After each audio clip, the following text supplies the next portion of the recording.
교재는 여러분들 몇 페이지 펴주시냐면 278페이지 펴주세요. 교재 278.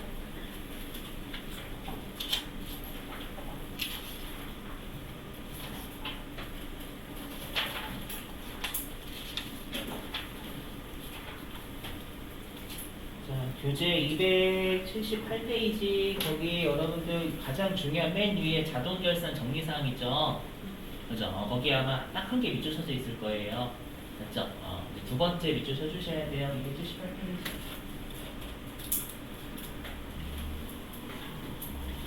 자, 우리가 지금 한 게 아까 기말재고자산 입력하는 게 여러분 자동결산이라고 했잖아요. 그게 어디에 있냐면 자산계정의 동그라미 1번이에요.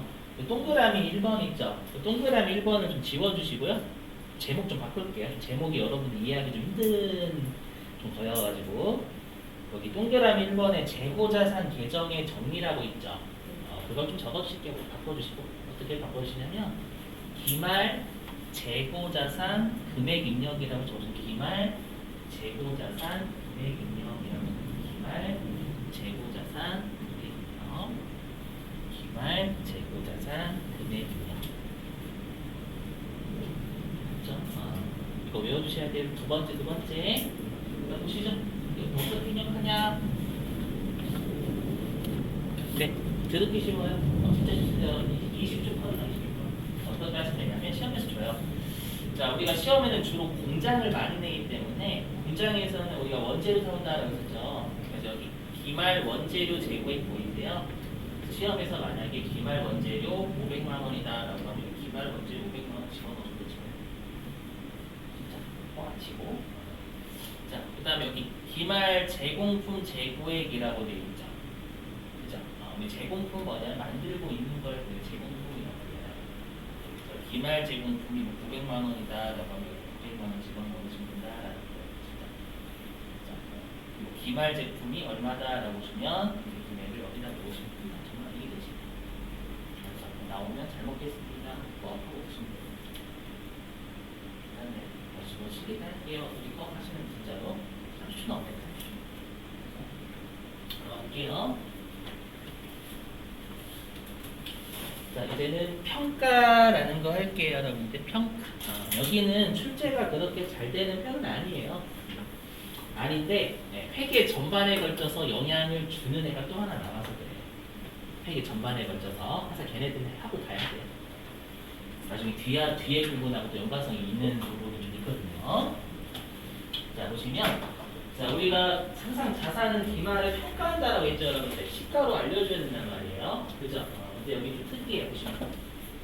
우리가 기말의 재고자산 같은 경우에는 평가를 여기 취득금액하고 시가 둘 중에 미니멈이에요. 미니멈이 작은 거, 큰 거. 그래서 작은 걸로 평가를 한다. 이게 뜻이에요. 자, 그럼 보실게요. 이메 사례 좀 들어보죠. 자, 예를 들면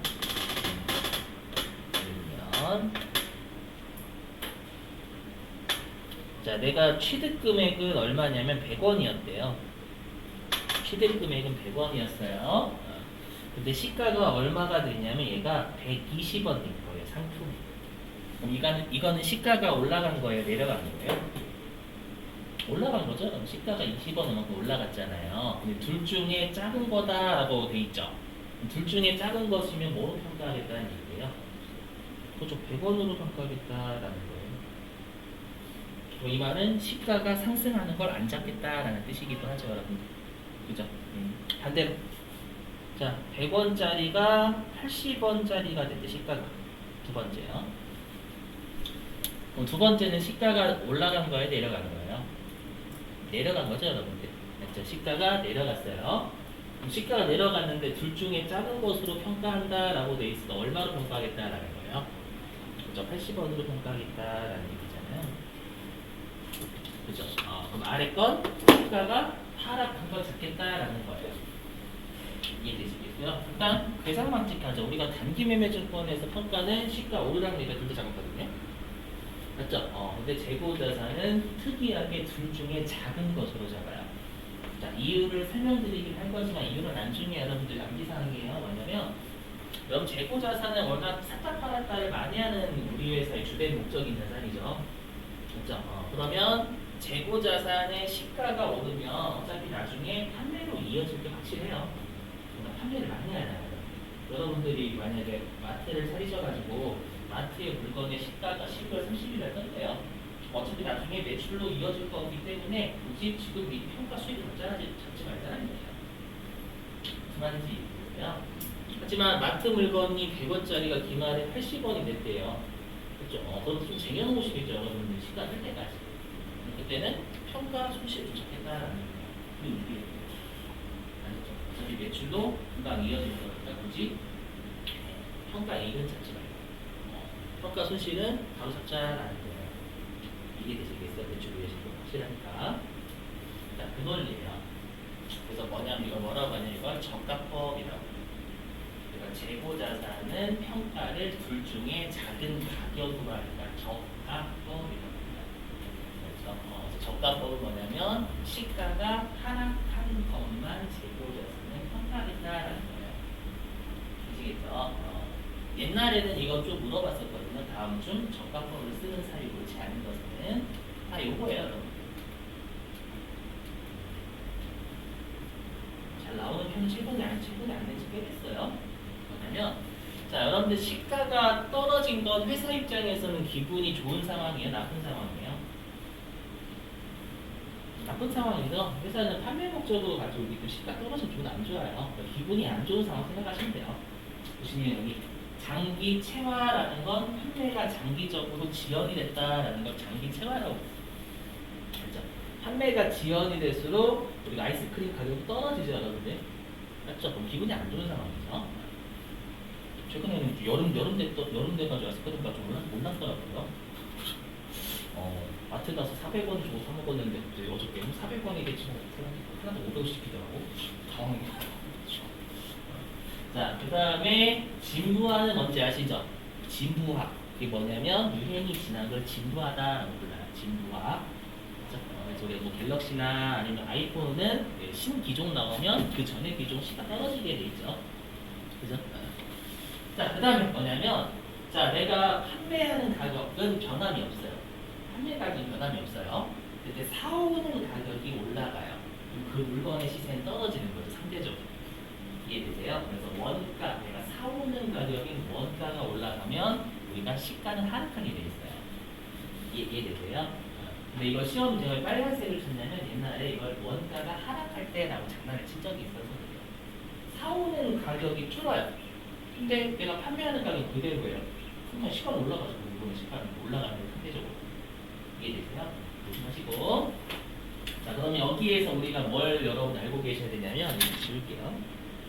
그래서 여러분들이 뭘 알고 계셔야 되냐면 회계 전반에 걸쳐서 쓰는 걸 우리가 여기 적합법을 뭐라고 하면 보수주의라고. 보수주의. 이 보수주의 방식을 알고 계셔야 나중에 세 문제가 돼요. 적시고 나중에 뒤에 영향을 주는 세 개 나오거든요.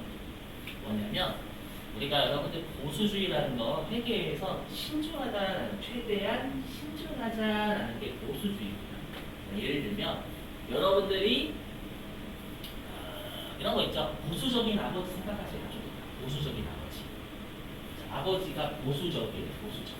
그럼 여러분들 보수적인 아버지는 어떤 아버지죠? 우리가 생각하는 아버지. 보수적인 아버지. 대화를 잘 안 하시는 아버지. 그죠? 그리고 여러분들이 대화를 하러 가실 때 쫄려요. 쫄려. 무서워. 알죠? 그런 아버지 생각하시면 돼요. 친근하신 아버지가 아니라 내가 다가가기 힘든 아버지. 주로 보수적인 분들 아버지가 좀 많죠? 그죠? 생각해보세요. 뭐냐면 우리가 보수적인 아버지는요, 여러분들의 성적이 올라갔어요.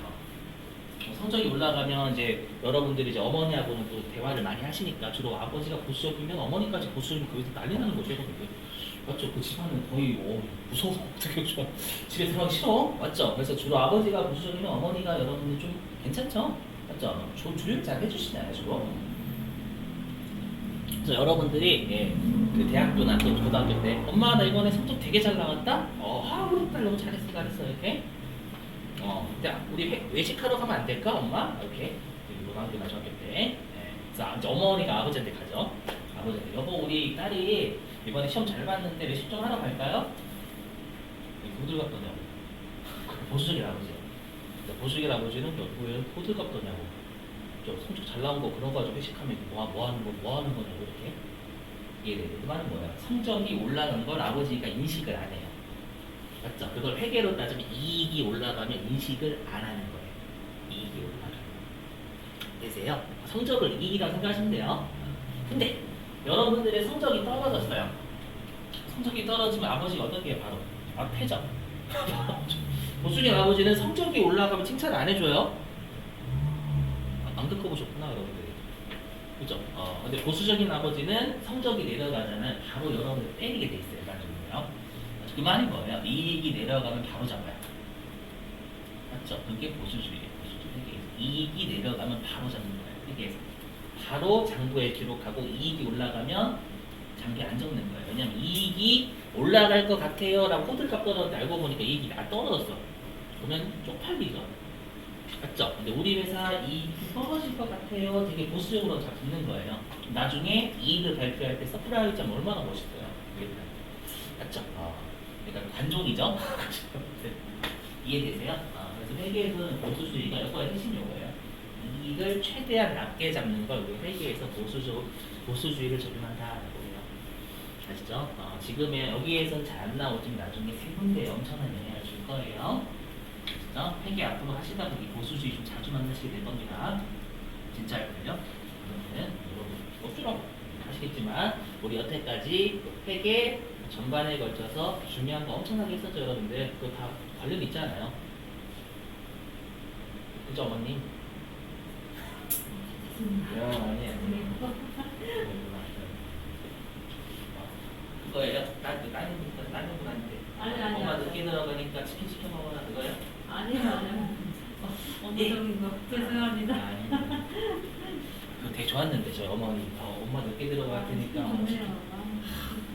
엄마 정말 늦게 들어와.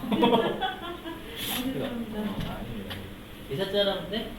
자 이로써 재고자산은 마무리할게요. 자, 재고자산 마무리하고요. 나머지는 시험 안 나오니까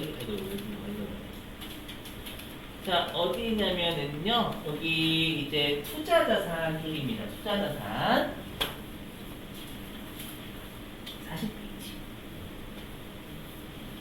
자 이제 우리 유동자산 끝났어요. 맞죠? 투자자산부터는 지금 이제 비유동자산에 해당이 됩니다. 맞죠? 자 일단은 투자자산에서 시험에 나오는 건 매도 가능 증권이에요. 여기 이미 했었죠? 매도 가능 증권은 다 해서 얼마 주고 삽니다 논리를 쓰겠죠. 단기 매매 증권이 아니기 때문에. 그죠?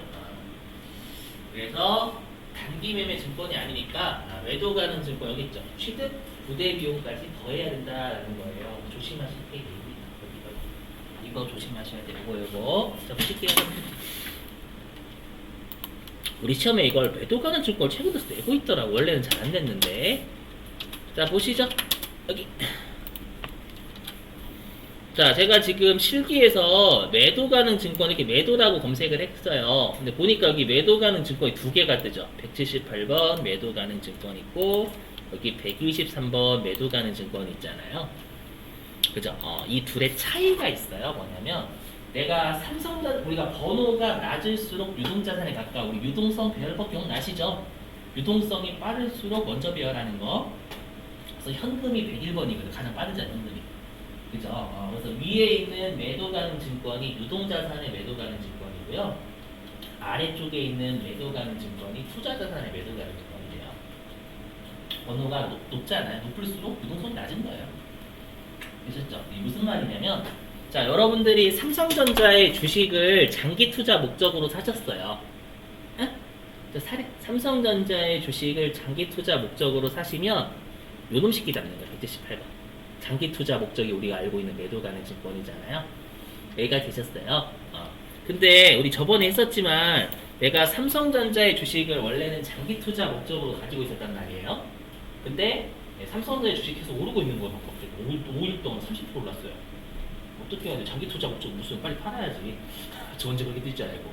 맞죠? 그래서 단순한 투자, 단기 투자 목적으로 바뀐 거예요. 그때는 단기 매매 증권으로 분류하는 게 맞겠죠.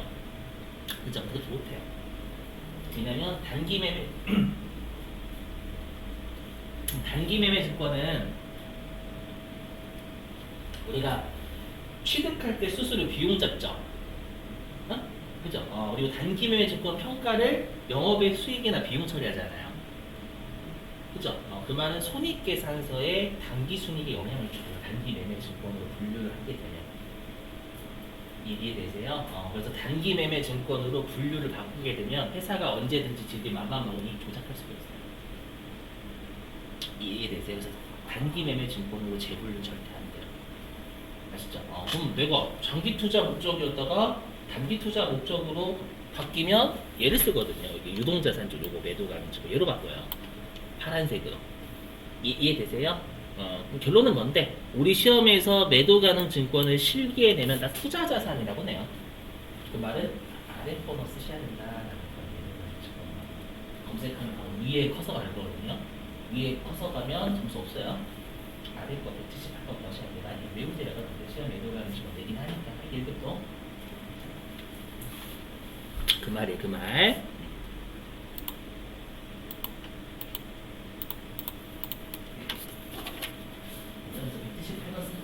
씁니다. 초철상이라는 뜻입니다. 자, 그리고 우리 했었죠. 이미 여러분들. 그 뭐냐면 여러분들이 주식 가지고 있으면 나중에 배당 들어온단 말이에요. 그 배당은 당연히 수익이죠. 그죠? 여러분들은 배당 받는 게 주된 영업 활동이 삼성전자는 아니죠. 그래서 뭘 잡냐면 대변에 배당은 수익이라는 영업의 수익이죠. 그리고 이미 했었죠, 여러분들. 차변에 현금 받으면 해주시면 되는 거고. 할게요. 됐고요. 넘어갑니다. 자, 이제는 뭐를 할 거냐면 여기 유형자산 하겠습니다. 자, 유형자산은 버릴 게 하나도 없어요. 다 잘 나와, 다 잘 나와. 자, 해보죠. 자, 여러분들이 하나 조심하실 개정 과목이 있어요. 자, 해보시면 뭘 조심하셔야 되냐면 우리가 원래는 그 건물하고 토지는 유형자산에 속하죠. 그죠? 근데 조심하실 게 내가 토지하고 건물을 투자 목적으로 샀대요. 투자 목적 그러니까 뭐예요? 땅값이나 건물과 모르면 팔려고. 아시죠? 그런 목적으로 샀다는 거예요. 좋은 말로는 시세 차이, 나쁜 말로 투기. 그렇죠? 그런 목적으로 토지와 건물을 샀다라고 시험에 나오잖아요. 그때는 개정 과목이 건물 토지를 안 써요. 그래서 그럴 때는 투자 부동산이라는 개정 과목을 쓴다. 시험에 건물하고 토지를 샀다라고 하면 반드시 어떤 목적인지 확인해 보셔야 돼요. 그래서 그냥 건물 토지 걸면 틀린 경우가 있어요. 아시죠? 이따 해주실 거니까 조심하시고. 자, 또 우리가 유형자산을 일단 첫 번째 사용할 목적으로 가지고 있죠. 그죠? 사용할 목적. 그리고 논리적인 형태가 당연히 있어요. 유형이니까. 그 다음에 비유동이니까 1년은 초과해서 사용하는 거고요. 되시겠죠? 유학의 성대산 무시하시고. 자, 그러면 이제 여기 아래에 있는 건 유형자산의 개정 과목입니다. 개정 과목 어려운 건 몇 개 없으실 건데 2개만 설명할게요.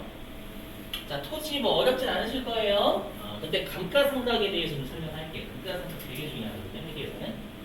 자, 감가상각이 뭐냐면, 자, 여러분들이 이제 토지나 특히 건물이나 차량이나 이런 것들 보면 처음에는 애가 좀 모습도 되게 깨끗하고 쌩쌩하죠.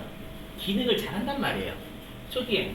맞죠? 그랬다가 시간이 지날수록 얘가 이제 좀 더 느려지고, 맞죠? 느려지기도 하고, 모습도 조금씩, 속된 말로 썩어가고, 그죠? 그렇기 때문에 사용하다 보니까 까야 돼요. 왜냐면 우리가 비용이 쓴 거잖아요. 쓴 거랑 사용한 건 같은 말이죠. 맞죠? 사용하니까 감가상각 비용으로 처리를 해요. 그래서 우리가 감가상각 한다라고 하거든요. 사용 목적인 애들은 유형자산하고 무형자산이에요. 되셨어요? 근데 토지는 감가상각을 하지 않는 자산이에요. 자, 왜냐? 자, 여러분들 건물은 사용기간의 개념이 있죠? 몇 년 사용한다라는 게 있어요. 하지만 토지는 사용기간이라는 게 존재할 수가 없어요.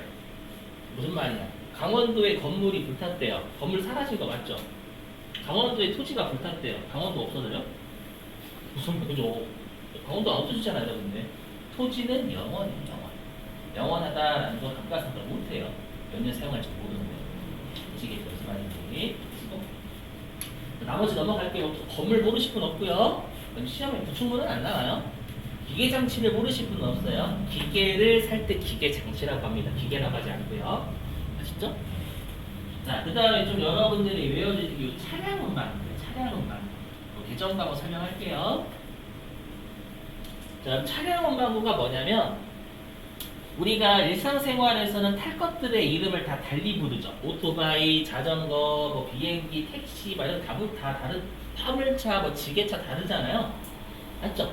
근데 회계에서는 탈 것들을 구입하면 자산 처리해야 되겠죠. 탈 것들을 그냥 구입할 때는 다 차량 운반구라는 개정과가 있어요. 탈 것들은 전부 다죠. 아시죠? 탈 것들을 구입할 때는 절대 개정 과목을 하지 않는다라는 거 회계는요. 아셨죠? 마치 건물 뭐 상가든 뭐 오피스텔이든 뭐 고시원이든 건물이라고 하잖아요. 똑같은 게 있던데. 아셨죠? 자, 그냥 뒷부분 넘어갈게요. 이 많이 너무 많이 했죠. 뒷부분. 자, 그 다음에 또 처음 보실 게 건설 중인 자산이에요. 건설 중인 자산은 대략 이렇게 보실 거예요. 설명할게요. 들어보시면. 자, 우리가 일반적으로 자산을 취득하는 게 일반적이죠. 그죠? 근데 내가 우리 회사가 좀 건물을 만들 줄 알아요. 원래 건설업자가 아닌데, 특히 저희 원장님도 여러분 인테리어 쪽을 좀 하시다 보니까 본인이 뭐 직접 뭔가 만드세요, 직접. 그러니까 본인이 필요한 걸 지을 수 있는 사람도 있어요. 건설업자가 아닌데 내가 건물을 지을 수 있어. 그런 사람도 직접 있습니다. 인테리어라든지. 아시죠? 그러면 내가 필요한 걸 내가 유형자산을 지금 짓고 있는 거예요. 이해되시겠어요? 그래서 요거 유형자산을 건설이에요. 내가 직접 만드는 겁니다. 사오는 게 아니라. 알죠? 건설하는 지금 뼈대가 잡히잖아요. 여러분. 건물 우리가 건설 현장 가보면 이해되세요? 그래서 내가 유형자산을 건설하기 위해서 지출하는 건데 아직 건설 완료가 안 끝난 거예요. 알죠? 그때는 건설 중인 자산이라고 임시로 잡는 거예요. 이해되세요? 그랬다가 이제 건물이 완성이 된 거예요. 그럼 더 이상 건설 중인 자산이 아닌 거죠? 완공이 된 거잖아요. 그럼 건설 중인 자산을 건물로 바꿔버리는 거예요. 이해되시겠어요? 그럴 때 건설 중인 자산이다라는 것은 근데 그게 개정과목 자체가 어렵지 않죠? 건설 중인 자산. 대신에 외우실 건 뭐냐면 여기 감가상각을 안 해요. 건설 중인 자산. 왜냐? 사용할 수 있는 상태가 아직은 아니어서 그래요. 아시죠? 그래서 그 이유 우리 넘어갈게요. 뭐 크게 어렵진 않으시죠? 여기까지는? 그 다음에 유형자산의 취득원가 이거 시험에 좀 많이 내요. 특히 취득원가를 가장 많이 내는 파트의 유형자산이 대표적입니다. 제일 많이 내요. 취득원가. 실기하고 이론이야. 다 잘 냅니다. 그죠? 자, 이거 우리 했었죠 이미? 우리가 취득원가란 정확한 의미로 경영진이 유통한 장소나 상태에 이르게까지 하는 데 발생하는 원가였죠. 그게 여기 좀 필요해요. 좀 어려운 용어가. 해보시면. 자, 여러분들이 건물을 사셨어요. 건물을 사시면 공인중개사 분한테 수수료를 내야지만 그 소유권이 인정이 됩니다. 네, 되셨나요? 그래서 여기 있습니다. 자산 취득에 취득. 자산을 취득하면서 전문가에게 수수료 나갔대요. 그건 비용이 되면 안 돼요. 건물과 같은 자산을 취득하는 과정에서 쓴 거잖아요. 그러니까 자산이 얹혀야 된다라는 거예요. 조심. 그렇죠? 워낙 많이 나오죠? 세 번째 점은 또 할 겁니다. 그렇죠? 이렇게 빼고요. 자, 그 다음 네 번째 점 시험에 많이 나옵니다. 암기예요. 자, 우리 자산 취득과 관련된 세금이 대표적인 취득세입니다. 취득세는 얄짤이 없어요. 무조건 자산입니다. 아셨죠? 자산 취득하면서 취득세 내야지만 그 자산의 소유권을 인정을 받기 때문에 그래서 외워주시고 대신에 조심하실 세금이 있어요. 재산세, 자동차세입니다. 자, 예를 들어요. 자, 여러분들이 자동차를 사실 때 취득세 한 번 내시거든요. 그럼 끝이에요. 취득세는 더 이상 안 내셔도 됩니다. 취득세를 내셔야지만 자동차가 여러 번 소유가 되는 거잖아요. 이해되세요? 그러면 취득세는 차량운만 고쳐야 하셔야 된다라는 거예요. 오케이? 근데 자동차세는 자동차를 취득하면서 내요? 보유하는 단계에서 내요? 보유하는 단계에서 내세요. 자동차 가지고 있으면 1년에 2번 나가오죠, 여러분들. 그죠? 재산세도 마찬가지로 여러분들이 부동산이나 이런 재산들 가지고 있으면 재산세라는 세금이 날라와요. 얘네들은 전부 다 취득 단계에서 내는 게 아니라 보유 단계에서 내요. 보유라는 게 뭐예요? 취득하는 과정 끝났다라는 뜻이에요. 그러니까 비용 처리해야죠. 이해되시겠어요? 그래서 우리가 이렇게 자동차세나 재산세 나오면 얘를 세금과 부가금이라는 비용이 있거든요. 그 비용이다라는 거 암기해 주셔야 돼요. 처음에 아니네, 이론 가보실 필요 없어요. 자, 그 다음에 마지막 점 볼게요. 자, 마지막 점 뭐냐면 여러분들 이번 그 삼성전자의 이재용 부회장이 저번에 한번 네덜란드 갔었거든요. 네덜란드 가서 좀 그 반도체 회사 중에 장비를 만드는 회사가 있어요. 그 유명한 회사인데 걔네들밖에 장비를 못 만들어요. 장비를 미국하고 여러분들 중국하고 지금 무역 분쟁하는 거 알고 계시죠? 맞죠? 유일하게 장비를 그 회사가 네덜란드 회사가 만들거든요. 그래서 그 미국에서 네덜란드 회사 쫓는 거예요. 중국에 수출하지 말라고 장비. 무섭더라고. 막 싸우잖아요, 여러분들. 맞죠? 1, 2위니까 경제. 근데 그거를 우리 회사한테 좀 만들어 달라고 이재용 부회장 간 거예요. 가서. 맞죠? 깜짝 놀랐어요. 한때 얼마인지 알아요? 기계 장비 3,000원. 그게 3,000원짜리. 1년에 60대밖에 못 만든 그 회사 1년에 60대밖에 못 만들었어요. 깜짝 놀랐어요. 한대 3,000원을 하죠. 생각해보세요. 이재용 부회장이 3,000원짜리 기계를 사왔어요. 아시죠? 그럼 이렇게 해요? 잘 돌아가겠지? 이건 아니죠, 여러분들. 잘 돌아가겠지. 테스트 해봐야 될 거 아니에요. 맞죠? 잘 돌아가겠지는 지 생각이고. 맞죠? 안 돌아가면 다시 장비 좀 잘못됐는데 바꿔주세요. 이렇게 해야 될 거 아니에요, 여러분들. 맞죠? 그래서 우리가 실제로 이렇게 기계가 잘 작동이 되는지를 테스트 하시는 분들 실제로 계세요. 출장 가셔가지고 테스트 합니다. 맞죠? 그리고 우리가 뭐라고 하냐면 시운전한다라고 해요. 시운전. 시험 삼아 운전한다 그 뜻이에요. 아시죠? 근데 여러분들 우리가 운전이라는 표현은 차만 운전한다라는 표현 안 씁니다. 기계도 운전한다라는 표현 써요. 기계를 운전하다. 그래서 좀 운전하다라고 합니다. 그럼 얘도 마찬가지죠. 우리가 시운전비 왜 써요? 그 기계가 정상적으로 작동하는지 여부를 테스트하는 거잖아요. 그 기계를 우리 회사가 원하는 상태가 정상적인 상태죠. 정상적인 상태로 이르기까지 하는데 발생하는 원가인 취득 원가에 굉장히 부합한단 말이에요. 이해되세요? 그래서 시운전비도 해당 기계 장치 같은 거에 더하셔야 된다는 비용입니다. 되셨죠? 아래에 있는 건 뭐냐면 테스트하면 가끔씩 정상적인 제품이 나오거든요. 거기 정상적인 제품을 시제품이라고 시제품. 시운전하는 테스트하는 과정에서 나오는 정상적인 제품을 우리가 시제품이라고 해요. 그 시제품은 할 수 있거든요. 그렇죠? 예를 들어서 내가 테스트하는데 1,000만 원 썼대요.